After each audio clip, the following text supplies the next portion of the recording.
Buenos días, queridos hermanos. Es un gozo poder compartir la palabra del Señor juntos. Hoy vamos a estudiar Colosenses y también vamos a pedirle al Señor de que nos guíe en su palabra. Gracias, Padre, por este tiempo, por permitirnos estudiar su palabra. Le pedimos que nos guíe, nos enseñe, nos ayude a entender la naturaleza de nuestro Señor Jesucristo, su humanidad, su deidad, nuestra posición en Cristo. Ayúdanos, Señor, a vivir para usted, haciendo lo que debemos hacer, pero también desechando lo que no le agrada. Le damos gracias por todo, en el nombre del Señor Jesús. Amén. La epístola a los Colosenses es una carta muy reveladora de la suficiencia y la deidad de Cristo. Nos confronta con nuestra teología, pero también nos ayuda a ver los errores de aquellos días, errores que también se pueden ver en el día de hoy. Nuestra carta se llama Colosenses o Epístola de los Colosenses. Toma este nombre porque es escrita a una iglesia que se encuentra en esa ciudad, Colosas. El autor del libro, según la Biblia, es el apóstol Pablo. Colosenses capítulo 1, versículo 1 dice, si puede ir conmigo, por favor. Pablo, apóstol de Jesucristo, por la voluntad de Dios, y el hermano Timoteo, versículo 2, a los santos y fieles hermanos en Cristo Jesús que están en Colosas, gracia y paz sean a vosotros, de Dios nuestro Padre y del Señor Jesucristo. El apóstol Pablo escribe esta carta desde su detención en Roma, quien a su vez había entendido que en la iglesia habían cosas que no andaban bien. Es por esta razón que él escribe esta carta a los hermanos para ayudarles en los errores que estaban entrando, pero también a fortalecer su fe. Esta epístola es enviada por mano de Tíquico y Onésimo. Acompáñenme al capítulo 4, versículos 7 al 9. La palabra de Dios dice así: todo lo que a mí se refiere os lo hará saber Tíquico, amado hermano y fiel ministro y consiervo en el Señor, el cual he enviado a vosotros para esto mismo, para que conozca lo que a vosotros se refiere y conforte vuestros corazones. Con Onésimo, amado y fiel hermano, que es uno de vosotros, todo lo que acá pasa os lo harán saber. Entonces vemos que la epístola es enviada a la iglesia en Colosa por estos dos hermanos. Esta epístola es puesta o fue escrita, mejor dicho, alrededor del año 61 y 63 después de Cristo. Esto en el tiempo que el apóstol Pablo estuvo detenido en Roma. Algo interesante es que al final, en esta epístola, en el capítulo 4, versículo 16, acompáñenme por favor, se menciona una carta que no tenemos hoy. Dice: cuando esta carta haya sido leída entre vosotros, haced que también se lea en la iglesia de los laodicenses. ¿Okay? O sea, las epístolas del apóstol Pablo tenían que ser también leídas en otras iglesias. Y que la de la Odisea la leáis también vosotros. Interesante porque aún así, sabiendo eso, que esa epístola no está, gracias a Dios tenemos el canon completo, ya que Dios nos entregó todos los libros inspirados por Él que debemos tener.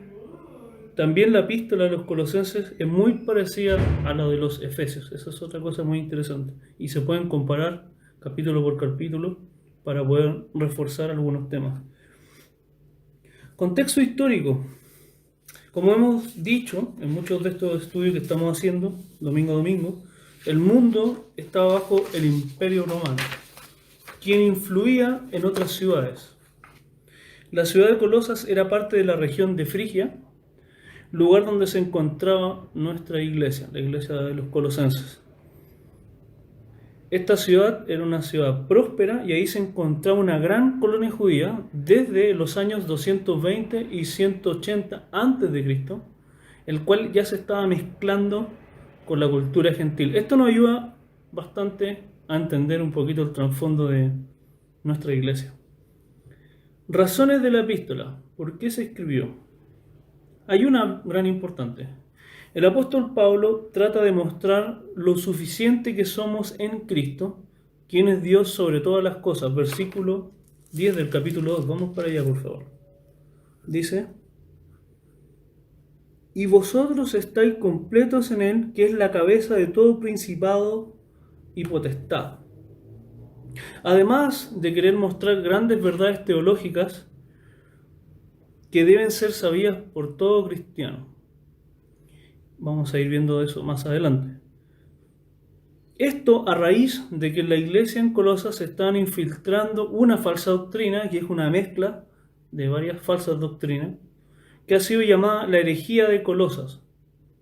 ¿Sí? Como les dije, era una mezcla de ascetismo, judaísmo, tiene algunos tintes del judaísmo, y misticismo también. Sí, hay cosas místicas que estaban ahí entrando a la iglesia. Estos falsos maestros, los que promovían estas cosas, por ejemplo, decían que Cristo no tenía un cuerpo físico, porque lo físico era malo para ellos.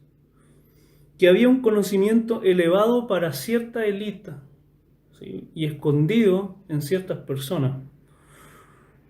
Un conocimiento escondido, evidentemente fuera de la Biblia, y que el comer, celebrar fiestas, te hacía más espiritual. El apóstol lo menciona, vamos para allá por favor, capítulo 2, versículo 4 dice: y esto lo digo para que nadie os engañe con palabras persuasivas.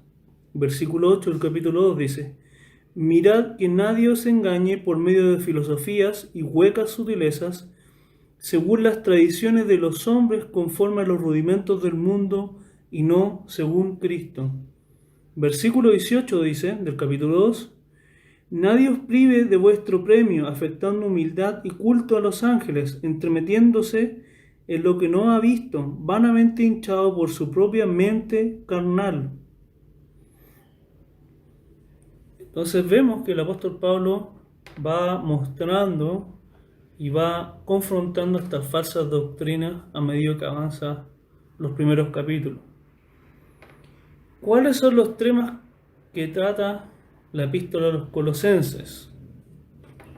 Evidentemente, el tema central de la epístola es la superioridad de Cristo en todos los ámbitos. Cristo es Dios, Cristo es nuestra vida, la palabra de Cristo more en vosotros, dice, haciendo todo en el Señor y para el Señor. Si usted lee detenidamente, querido hermano, la epístola, va a notar que la frase en Él, se repite muchas veces. En Él, en Él, en Él, en Él. Entonces, en Cristo estamos completos y Él es suficiente. Y Él está sobre todo. En primer lugar, el apóstol Pablo quiere mostrar lo importante que es saber bien acerca de quién es Cristo. Es algo muy importante para la vida cristiana, saber bien quién es nuestro Señor, cómo es su naturaleza. Cristo es la imagen de Dios, Él es la reproducción exacta de Dios sin carecer de nada. Es decir, Él es la imagen, la reproducción de Dios, pero sigue siendo Dios. Versículo 15 del capítulo 1 dice: Él es la imagen del Dios invisible, el primogénito de toda la creación. Además dice que Él es el primogénito de Dios en ese mismo versículo.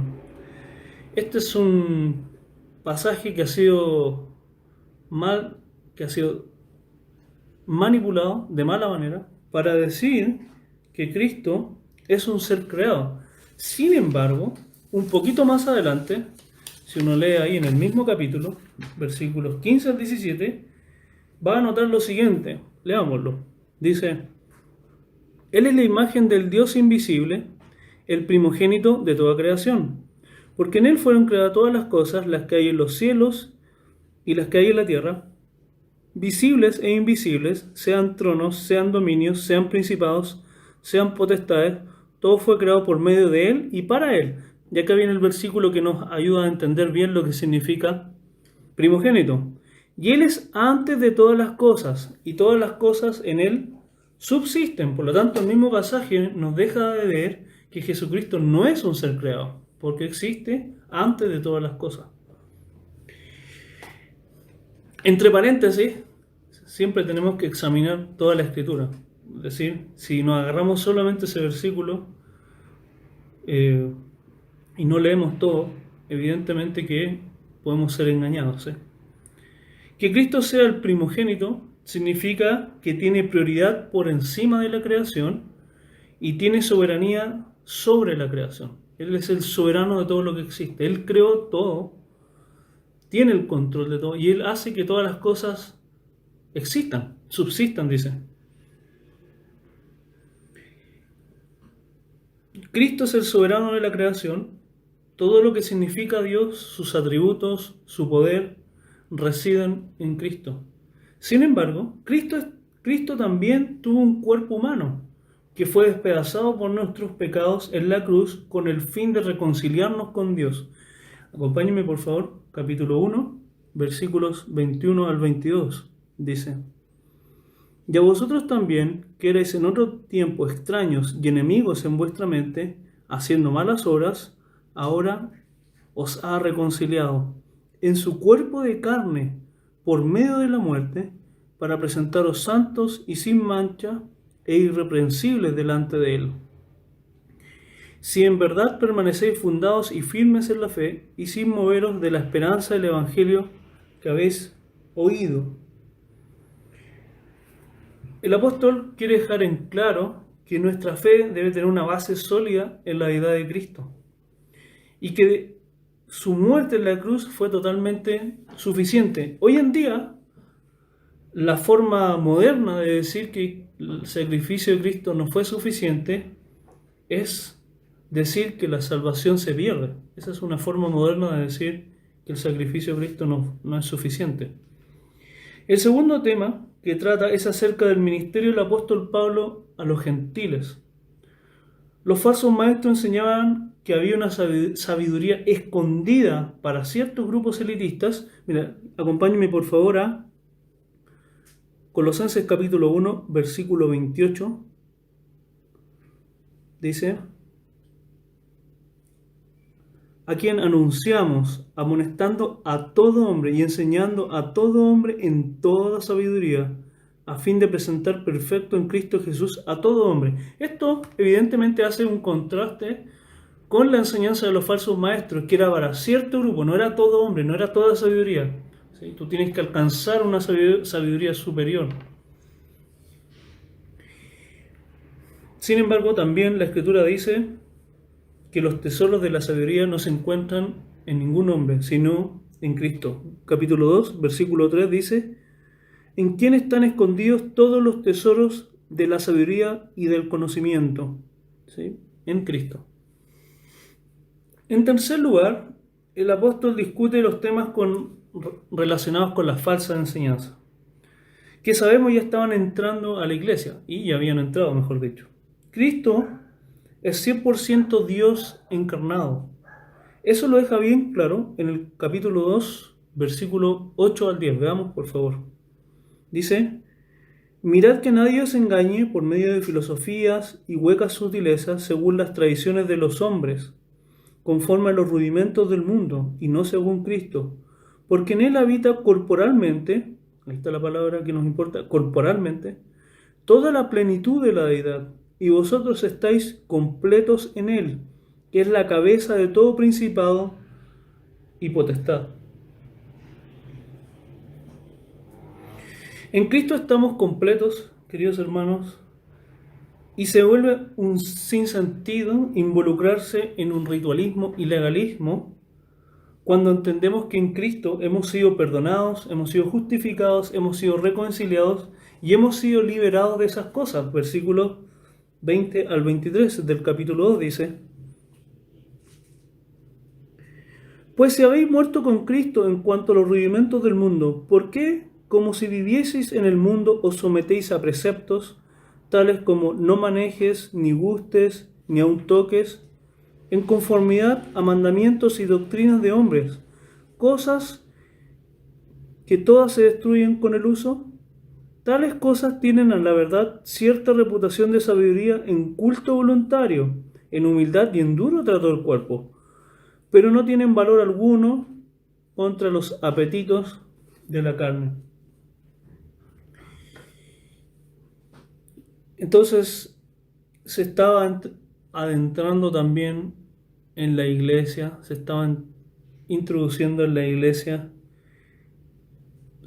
una doctrina falsa lleno de elementos del judaísmo, de la filosofía griega, del misticismo, y evidentemente le estaban diciendo a las personas que Cristo no tenía un cuerpo, que había cierta sabiduría escondida que tenían que buscar, que habían ciertas cosas que tenían que hacer y ciertas cosas que no. Quizás había una lista: no coma esto, no realice tal fiesta. Dice acá, versículo 21, no manejes, ni gustes, ni aun toques. Entonces, eso es ritualismo, ¿no es cierto? Y también puede ser legalismo. Ciertas prácticas que la verdad no tienen que ver con la palabra de Dios. Entonces eran cosas que eran demandadas a los creyentes, ¿sí?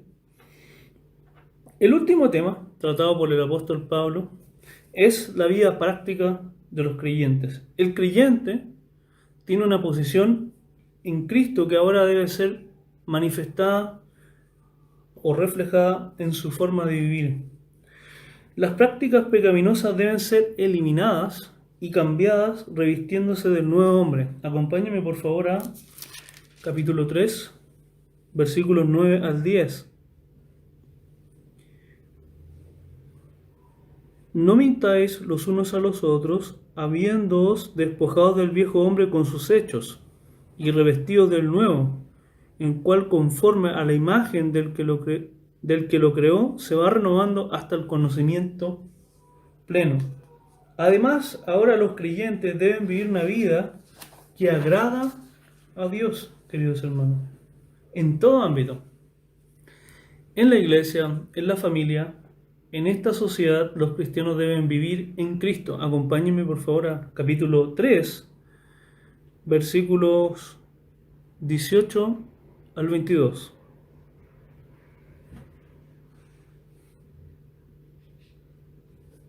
Dice la palabra del Señor. Un ejemplo de esto: casadas, estad sujetas a vuestros maridos como conviene en el Señor. Maridos, amad a vuestras mujeres y no seáis ásperos con ellas. Hijos, obedeced a vuestros padres en todo, porque esto agrada al Señor. Padres, no exasperéis a vuestros hijos, para que no se desalienten. Siervos, obedeced en todo a vuestros amos terrenales, no sirviendo al ojo como los que quieren agradar a los hombres, sino con corazón sincero, temiendo a Dios. Y todo lo que hagáis, hacedlo de corazón, como para el Señor y no para los hombres. Versículo 1 del capítulo 4 dice: Amos, haced lo que es justo y recto con vuestros siervos, sabiendo que también vosotros tenéis un amo en los cielos, refiriéndose a los amos cristianos. Termina esta sección animando a la oración y con saludos. El capítulo 4, versículo 2 dice: perseverad en la oración, velando en ella con acción de gracias, orando también al mismo tiempo por nosotros, para que el Señor nos abra puerta para la palabra, a fin de dar a conocer el misterio de Cristo, por el cual también estoy preso, para que lo manifieste como debo hablar. Y como habíamos dicho, también se despide con saludos. Versículo 18 del capítulo 4 dice: la salutación de mi propia mano de Pablo, acordado de mis prisiones, la gracia sea con vosotros. Amén. Bien, queridos hermanos, ¿qué enseñanzas podemos extraer de Colosenses? Algunas enseñanzas, estas son a grandes rasgos, por supuesto, porque estamos viendo un panorama del Nuevo Testamento. Evidentemente, si usted estudia detalladamente, el Señor le va a ir enseñando más cosas. Por eso le animamos a leer la epístola a los Colosenses. Sin embargo, podemos notar algunas enseñanzas que el Señor nos deja. En primer lugar, debemos los cristianos saber quién es Cristo para estar firme contra todas las enseñanzas falsas que tratan de diluir el Evangelio. Interesantemente, a través del tiempo, esta herejía de que Cristo no es Dios, es un ángel o otro ser, ha sido algo que ha perdurado en el tiempo. Hoy en día podemos encontrar las mismas falsas doctrinas. Probablemente también en otros grupos estén diciendo que Cristo es solamente un ser espiritual y no tiene cuerpo físico. O que que también, como dicen otras religiones, Cristo es solo un profeta. ¿Sí? También usted lo va a oír hoy día mismo. Entonces debemos estar firmes acerca de lo que la Biblia dice del Señor. Debemos saber bien quién es nuestro Señor, cuál es su naturaleza, qué vino a hacer y cuál es nuestra posición en Él hoy en día. Son cosas que debemos tener reforzadas en nuestro corazón. Y por supuesto esto nos va a ayudar también contra las falsas enseñanzas que tratan de diluir el Evangelio. El mismo apóstol Pablo decía que Cristo nos perdonó todos los pecados. Y hoy día mismo podemos encontrar personas que dicen, no te perdonó todo, necesitas hacer algo para que te perdone. O, perdiste la salvación. Entonces, evidentemente esas son herejías que van en contra de lo que el Señor nos ha declarado acerca de su sacrificio. Él nos perdonó todos los pecados, dice la Biblia.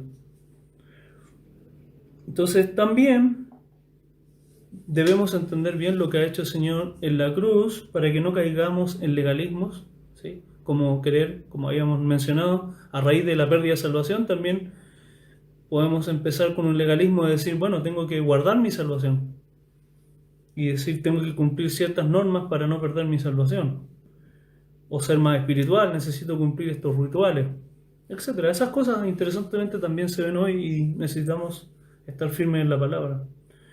Ni tampoco debemos caer en cuestiones místicas que solo buscan la gloria de los hombres. Interesante, porque estas personas solo buscaban la gloria de ellos, no buscaban la gloria del Señor. Y por supuesto, son invenciones que están fuera de la Biblia, son cosas que son anexas a la Biblia, por lo tanto no debemos tomarla como palabra de Dios, ¿sí?